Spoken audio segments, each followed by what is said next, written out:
आज हम spine disorder के बारे में थोड़ा सा जानकारी लेंगे।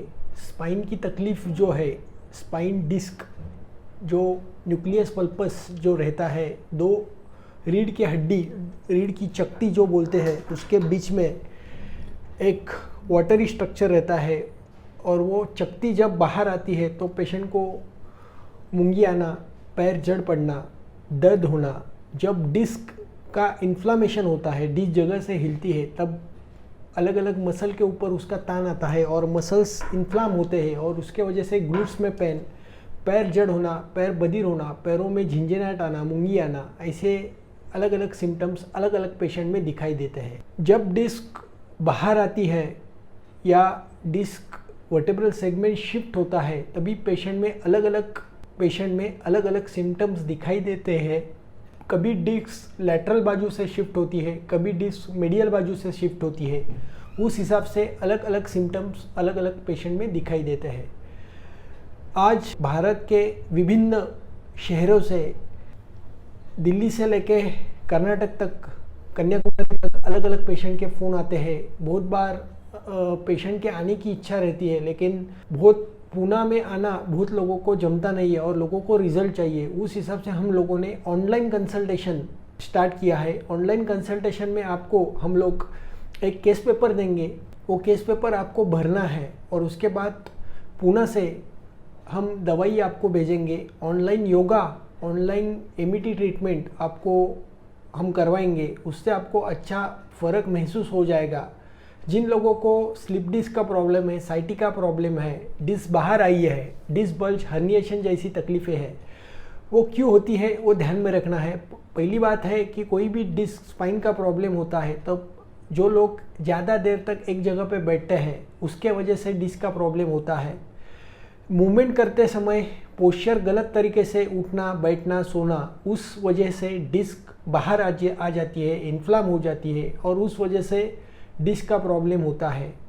Disc bulge, disc protrusion, disc herniation और पूरा डिस्क एक्सक्लूड हो जाना, जो भी तकलीफ़ें हैं वो तकलीफ़ें होने का कारण पोस्चर, आपका मैकेनिक्स जो है, स्पाइन का मैकेनिक्स क्या है। जब भी आप एक दो मूवमेंट एक साथ करते हो तो आपको तकलीफ़ नहीं होती है।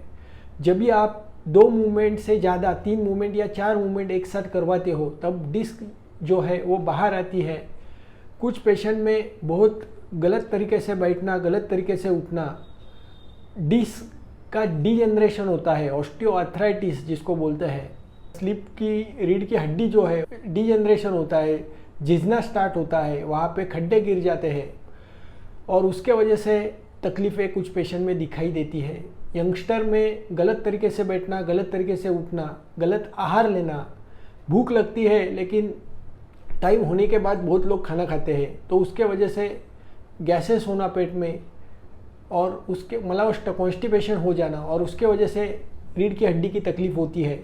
जिन लोगों को बहुत लंबा रहने के लिए है, बहुत डॉक्टर को दिखाई दिया है और लेकिन रिजल्ट नहीं मिल रहा है, उन लोगों के लिए हमने ऑनलाइन कंसल्टेशन ये स्टार्ट किया है। बहुत लोगों को बहुत तकलीफ़ें होती है, बहुत अच्छे तरीके से इलाज होता नहीं है और बहुत दिन उनको पैर में जड़ होना, बधिर होना, मूंगी आना, ऐसे सिम्टम्स है। 5 मिनट से ज़्यादा वो चल नहीं पाते। उन लोगों के लिए हम ऑनलाइन प्रैक्टिस अभी दे रहे हैं, लोगों को दे रहे हैं और उससे बहुत अच्छा रिस्पॉन्स आ रहा है। लोग अच्छे जल्दी ठीक हो रहे हैं। तो जिन लोगों को स्पाइन की बीमारियां हैं, उन लोगों ने उनका एक्सरे निकाल के हमको वो एक्सरे डिजिटल फॉर्म में हमको भेजना है और उसके साथ हम जो केस पेपर देंगे, वो केस पेपर आपको पूरा भर के हमारे पास चारों जगह से 6 फुट से लंबाई से चारों जगह से फ़ोटो निकालना है मोबाइल में और वो फ़ोटो आप भेज देंगे तो हम आपको अच्छी तरह से मदद कर सकते हैं और आपकी स्पाइन के problem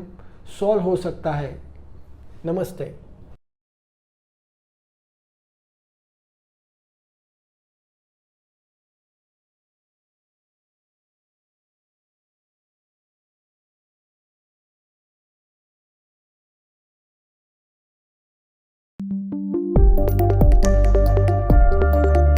doctor Bhandari spine clinic.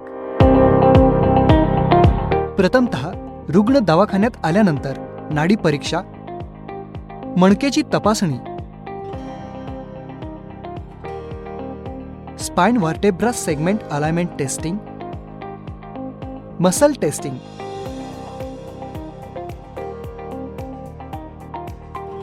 नर्वोस्कोप, gait pattern testing, posture testing, facial alignment testing,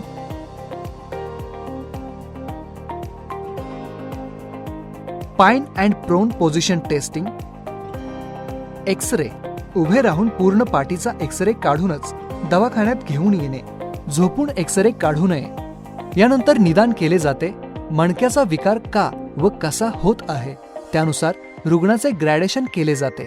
15 ते 20 प्रकारच्या उपचारांपैकी कोणते उपचार गरजेचे आहेत ते सांगून साधारण दर 28 दिवसातून एक दिवस 4 ते 6 तासांचे उपचार केले जातात. किती उपचार घ्यायचे हे पहिल्या दिवशी तपासणी झाल्यानंतरच सांगितले जाते. प्रथम दिवशी येताना सकाळी 10 वाजता किंवा दुपारी 2:30 वाजता वेळेवर आले तर त्याच दिवशी मॅन्युअल थेरपी व उपचार होऊ शकतात. त्यासाठी अपॉइंटमेंट घेऊनच यावे.